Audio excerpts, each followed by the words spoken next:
This segment of Panther Sports Talk is brought to you by CFU, the power of service.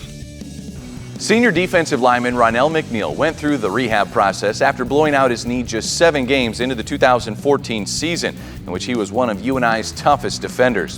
Through 3 games, his number production might not tell you just how important Ronelle McNeil is to the Panther football team here in 2015. At the start of the 2014 season, Ronelle McNeil was leading the team in sacks and tackles for a loss. He was a top producer for a defensive unit that took pride in hounding opposing teams' backfields. In the 7th game of the year against South Dakota State, when Ronelle McNeil forced a throwaway on a key 3rd down, he suffered a severe injury not during, but after the play was over. His knee required surgery, and McNeil had to spend the rest of the season on the sideline.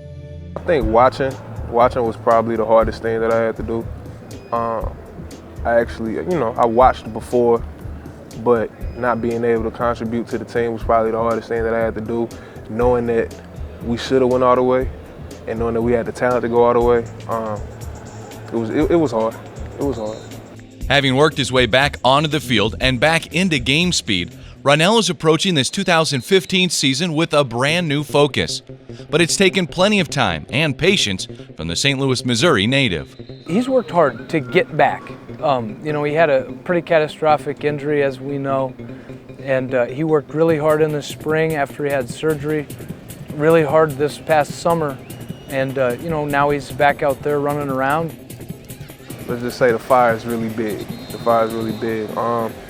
Trying to change a little bit as far as just the way I carry myself, you know what I mean?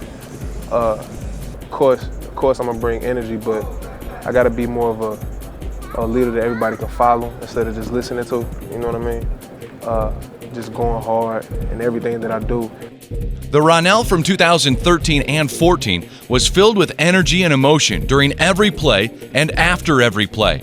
He put his emotions into every defensive snap, which can certainly be a positive. But Ronelle was looking to refine his leadership tactics to include the calming presence of a 5th-year senior.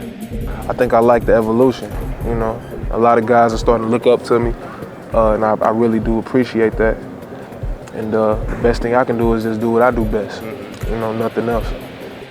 And Ron is a high-energy guy. He talks a lot, and he plays with a lot of emotion, which I like. Obviously, when things are going good, and we've got that, we kind of get up to another level when our guys start playing with that kind of emotion. So far, through 3 games, Ronelle is still getting back to the same level physically that he was prior to the knee injury. He's getting closer each day, and he still plays plenty of snaps for the defense. One good sign that Ronelle is getting closer to being 100% is that on September 19th, in the game at Cal Poly, Ronelle, for the first time since October 18th, 2014, was listed as a starter. If he can get back to his form of last year, he brings something that offenses have to account for. Is he coming? Is he dropping? If they have to slide to him, Ike is on the other side. So they got to kind of pick their poison. And so if he can get back to where he was last year, that's definitely a bonus for us because he'll be a major force. Going through this serious knee injury and the rehab process has helped give Ronelle a new perspective on not just what this team can do, but what he can do. Everything happens for a reason. When I got hurt, I feel like I realized that I was lazy. You know what I mean? This year, I don't plan to be lazy in anything that I do. That's pretty much it, man. I gotta focus more energy. I need more of a little bit of everything. It never hurted anybody. Ronelle and the football team are on the road for 2 more games until October 17th, homecoming, when they take on Western Illinois.